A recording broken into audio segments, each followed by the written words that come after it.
നമസ്കാരം, മെട്രോ മാറ്റിനിയിലേക്ക് സ്വാഗതം.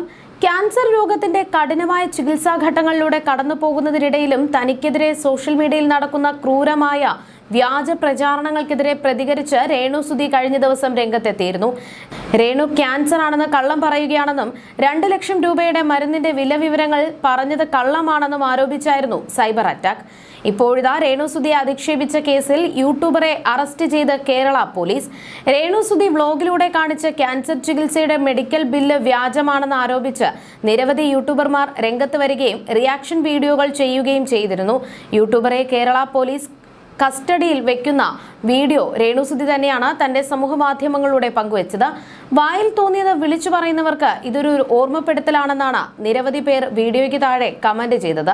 അതേസമയം അച്ഛൻ നേരത്തെ മരണപ്പെട്ടതുകൊണ്ടും താൻ ക്യാൻസർ രോഗിയായതുകൊണ്ടും താൻ ഉടനെ മരിക്കുമെന്ന് വിധി എഴുതി കുഞ്ഞിന്റെ അവകാശം തട്ടിയെടുക്കാൻ ചിലർ നീക്കം നടത്തുന്നുണ്ടെന്നും എന്നാൽ കുഞ്ഞിന്റെ അങ്ങനെ എന്തെങ്കിലും സംഭവിച്ചാൽ കുഞ്ഞിന്റെ അവകാശം തന്റെ മാതാപിതാക്കൾക്കും ചേച്ചിക്കുമാണെന്നും രേണു അടുത്തിടെ വീഡിയോയിലൂടെ പറഞ്ഞിരുന്നു.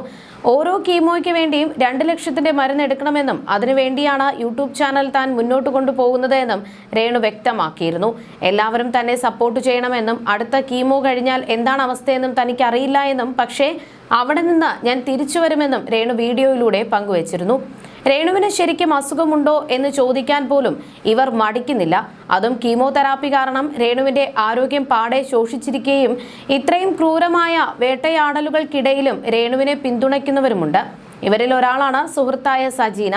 കൊല്ലം സുധിയുടെ മകനായ കിച്ചുവിനെതിരെ സജീന തന്റെ യൂട്യൂബ് ചാനലിലൂടെ പങ്കുവച്ച വിവരവും ഇപ്പോൾ സോഷ്യൽ മീഡിയയിൽ ശ്രദ്ധ നേടുകയാണ്.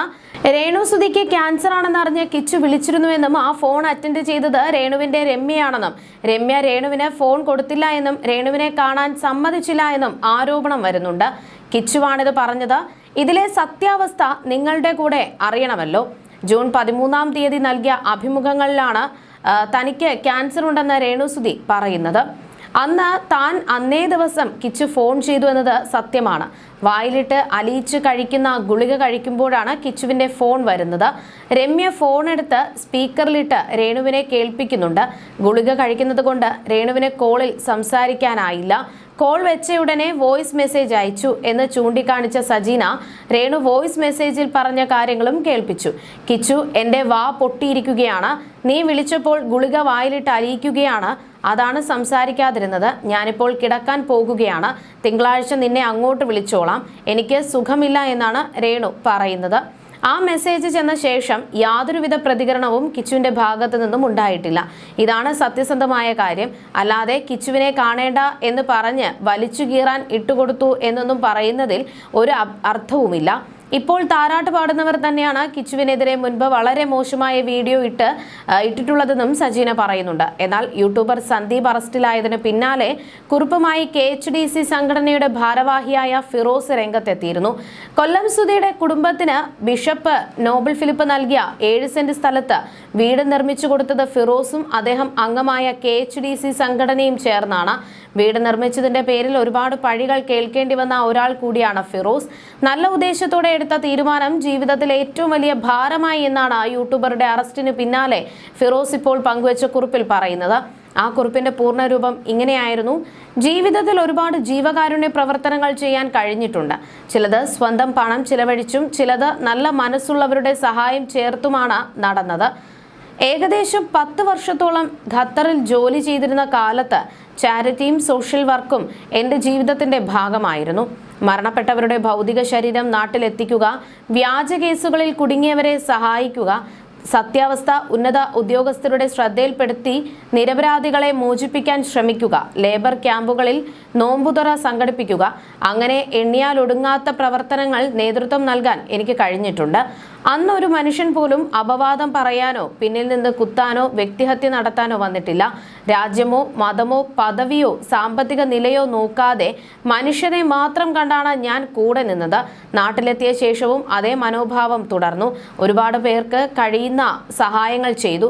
അതൊരു ഔദാര്യമല്ല, മനുഷ്യനെന്ന നിലയിലെ എൻ്റെ കടമയാണെന്ന് മാത്രമാണ് ഞാൻ വിശ്വസിച്ചത്. 2024 വരെ ഫേസ്ബുക്കിൽ നിന്ന് എല്ലാ മാസവും ലഭിച്ച വരുമാനത്തിൽ നിന്ന് 1 രൂപ പോലും ഞാൻ വ്യക്തിപരമായി ഉപയോഗിച്ചിട്ടില്ല.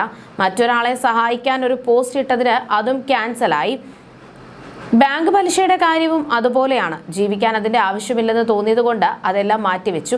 പിന്നീട് ഒരുപാട് പേർക്ക് സഹായം ചെയ്തിരുന്ന ഒരു കൂട്ടായ്മയുടെ ഭാഗമായിരുന്നു ഞങ്ങൾ. അങ്ങനെയാണ് അപകടത്തിൽ മരിച്ച കൊല്ലം സുധിയുടെ കുടുംബത്തിന് ഒരു വീട് നിർമ്മിക്കാമെന്ന് തീരുമാനമുണ്ടായത്. സ്ഥലം നൽകി ബിഷപ്പ് നോബിളും നിർമ്മാണത്തിന് നേതൃത്വം നൽകിയത് ഞാനും. അവിടെയാണ് ഞങ്ങൾ പബ്ലിക് ഫിഗറുകൾ ആയത്. ആളുകൾ അറിയുമ്പോൾ സന്തോഷം തോന്നും. പക്ഷെ അതിന് പിന്നാലെ വന്നത് ജീവിതത്തിലെ ഏറ്റവും വലിയ പരീക്ഷണമായിരുന്നു. ഒരു വശത്ത് പിന്തുണ പ്രഖ്യാപിച്ച ചാനലുകൾ, മറുവശത്ത് സ്പോൺസർഷിപ്പിൽ നിന്ന് പിന്മാറിയവർ, സാമ്പത്തിക പ്രതിസന്ധി, ബിസിനസ്സിലെ തിരിച്ചടി, കള്ളനെന്ന മുദ്ര, ഗ്രൂപ്പിന് ചീത്തപ്പേര്, വർഷങ്ങളായി കാത്തുസൂക്ഷിച്ച സൗഹൃദങ്ങളിൽ വിള്ളൽ, ഒടുവിൽ നല്ല ഉദ്ദേശത്തോടെ എടുത്ത തീരുമാനം തന്നെ ജീവിതത്തിലെ ഏറ്റവും വലിയ ഭാരമായി മാറി. ഒരു കാലത്ത് യൂട്യൂബർമാർക്ക് ഞാനും ഒരു കഥാപാത്രമായിരുന്നു. പിന്നീട് ഞാൻ എല്ലാത്തിൽ നിന്നും മനഃപൂർവ്വം മാറി നിന്നു. പക്ഷേ ബിഷപ്പ് നോബിളും സുധിയുടെ കുടുംബവും സോഷ്യൽ മീഡിയയിലെ ചർച്ചകളിൽ തുടർന്നുകൊണ്ടിരുന്നു. മാനുഷിക പരിഗണന മാത്രം മുൻനിർത്തി രോഗശയ്യയിലായിരുന്ന സുധിയുടെ ഭാര്യയെ സന്ദർശിക്കാൻ ഞാൻ അവരുടെ വീട്ടിൽ പോയിരുന്നു. അതുപോലും ഞാൻ പരസ്യമാക്കിയില്ല. പിന്നീട് അവരുടെ പിതാവ് തങ്കച്ചനാണ് ആ വിവരം ഒരു യൂട്യൂബ് ചാനലിനോട് പറഞ്ഞത്. എന്നാൽ ഇന്നലത്തെ സംഭവം വീണ്ടും പല പഴയ ഓർമ്മകളും തുറന്നു. ബിഷപ്പ് നോബിളിന്റെ പരാതിയിൽ നമ്മുടെ നാട്ടുകാരനായ സന്ദീപിനെ അയാൾ സാങ്കല്പിക കഥ പറഞ്ഞതിന് പോലീസ് വീട്ടിലെത്തി അറസ്റ്റ് ചെയ്ത് കോട്ടയത്തേക്ക് കൊണ്ടുപോയി. ഒരു നോട്ടീസ് നൽകിയാൽ നിയമത്തിന് മുന്നിൽ ഹാജരാകാൻ തയ്യാറായ ഒരാളെ വീട്ടിൽ നിന്ന് അറസ്റ്റ് ചെയ്യേണ്ട സാഹചര്യം എന്തുകൊണ്ടാണ് ഉണ്ടായത് എന്നത് പലരുടെയും മനസ്സിൽ ചോദ്യമായി അവശേഷിക്കും. ഒരാളുടെ മരണത്തെ തുടർന്നുണ്ടായ ഒരു നല്ല ഉദ്ദേശം പിന്നീട് അത് വിവാദങ്ങളായി, അപവാദങ്ങളായി, പോലീസ് കേസുകളായി, കോടതികളായി, സൗഹൃദങ്ങൾ തകർന്ന കഥകളായി. ഇതെല്ലാം ആലോചിക്കുമ്പോൾ ചില ചോദ്യങ്ങൾ മാത്രം ബാക്കിയാകുന്നു. ഗുണപാഠം: സഹായം ചെയ്യുന്നതിന് മുൻപ് സഹായം ലഭിക്കുന്ന പാത്രത്തെ മാത്രമല്ല സാഹചര്യത്തെയും അതിൻ്റെ ഭാവിയെയും കൂടി തിരിച്ചറിയാൻ പഠിക്കണം.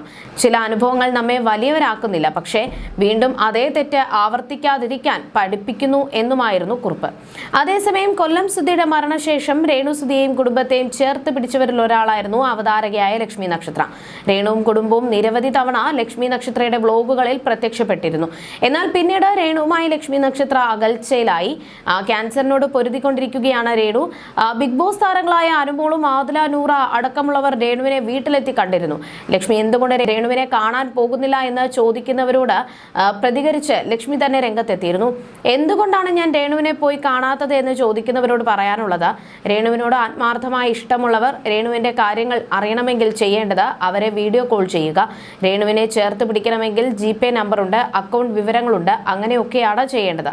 കാരണം ഇപ്പോഴത്തെ സാഹചര്യത്തിൽ വീട്ടിലുള്ളവർ വരെ അത്രയും ശ്രദ്ധിച്ച് കെയർ ചെയ്യേണ്ടതാണ്. അവർക്ക് പ്രതിരോധ ശേഷിയൊക്കെ വളരെ കുറവായിരിക്കും.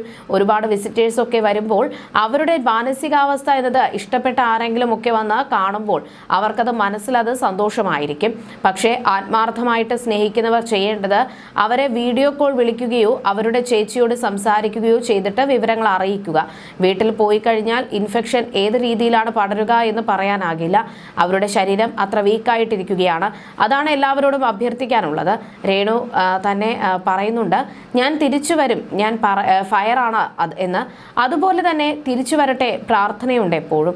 രേണു സുധിയുടെ അസുഖ വിവരം വ്യാജമാണെന്ന് പറയുന്നവരോടുള്ള ലക്ഷ്മി നക്ഷത്രയുടെ പ്രതികരണം ഇങ്ങനെയായിരുന്നു: ക്യാൻസർ പോലുള്ള അസുഖം വെച്ചൊന്നും ആരും കളിക്കാൻ നിൽക്കില്ലല്ലോ. ഞാൻ രേണുവിനോട് സംസാരിച്ചിട്ടുണ്ടെന്നാണ് ലക്ഷ്മി നക്ഷത്ര പറഞ്ഞത്.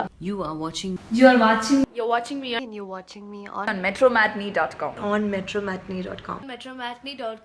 metromatney.com. Subscribe for more videos. Subscribe for more videos. Subscribe here for more videos. Subscribe now. Thank you.